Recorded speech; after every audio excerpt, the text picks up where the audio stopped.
ఈరోజు Chennai famous Rohini theatre పోతున్నా. అయితే మన దగ్గర సంధ్యా సుదర్శన్ లాగా ఇక్కడ రోహిణి థియేటర్ అని బాగా ఫేమస్. అట్లా లేదంటే మన రీల్స్ ట్రెండ్ అవుతూ ఉంటుంది.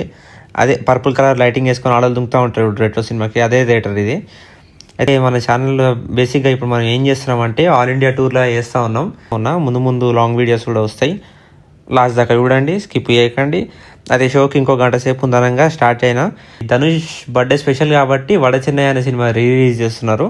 ఇక్కడ బ్యానర్లు అవి కట్టిరు. ఇలా సినిమా చూడాలని 3-4 ఇయర్స్ నుంచి కూడా అనుకుంటున్నా. మొత్తానికి అయితే ఇప్పుడు చెన్నైలో ఉండి ఇంకా కుదిరింది. ఇక బౌన్సర్స్ని చూసి లోపల బట్టలు చింపుకున్నంత సెలబ్రేషన్స్ ఉంటాయి అనుకున్నా, లోపల ఏం లేదా అంత. ఇది మీరు చూస్తారు కదా, ఇదే రోహిణి సిల్వర్ స్క్రీన్, తమిళ వైకుంఠం మనకు సంధ్యాలాగా.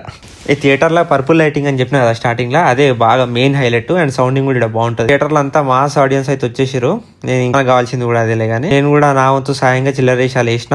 ఇక్కడ ధనుష్ ప్రొడక్షన్ హౌస్ రాగానే అనిరుద్ బీజియం వచ్చి జయ్యని లేచిరు అందరు ఒకటేసారి. ప్రతి క్యారెక్టర్ ఎంట్రీ ఖర్చురు. అంటే ఇక్కడ ఇది బాగా కల్ట సినిమా అన్నట్టు, లేచి దుంకుతురు. ఇలా మొత్తం 4 స్క్రీన్స్ ఉన్నాయి ఈ థియేటర్లో. రోహిణి అవి ఇవి ఏవో నేను మొత్తానికి అయితే ఇక్కడ వేస్తున్నా, చూసుకోండి మీరు. నాకు పేర్లు గుర్తులేవు. అయితే ఇంటర్వ్యూలో పక్క సీన్లు ఏం నడుస్తుందా అని డోర్ ఓపెన్ చేసి చూసిన. నా వెనకాల 5 మంది పోయారు. అట్లా కొంచెంసేపు థియేటర్ అంతా తిరిగి ఎట్లుంది ఏం సంగతి అని అంతా చూసి ఇంటర్వ్యూలో బయటకు పోయినా కదా, మళ్ళీ స్క్రీన్ లోపల పోతే నా సీట్ నెంబర్ గుర్తులేదు, నా సీట్ గుర్తులేదు. మళ్ళీ బుక్ మై షో ఓపెన్ చేసి సీట్ చూసుకొని పోయి కూర్చున్నా.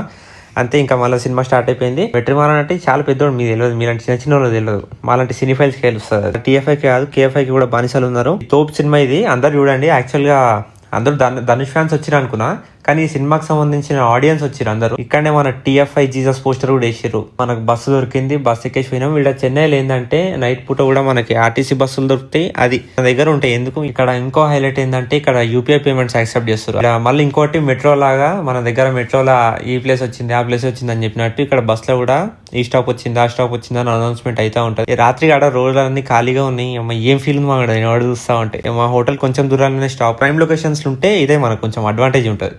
లైటింగ్ బాగుంది కదా అని ముఖం మంచిగా అనిపిస్తుంది అని వీడియో తీసినామా, గుమ్ము కాకండి. అయితే పోతా దారిలో కాఫీ చేసి పోయినా, రూమ్కి రిటర్న్ వచ్చేసా. Boy friend.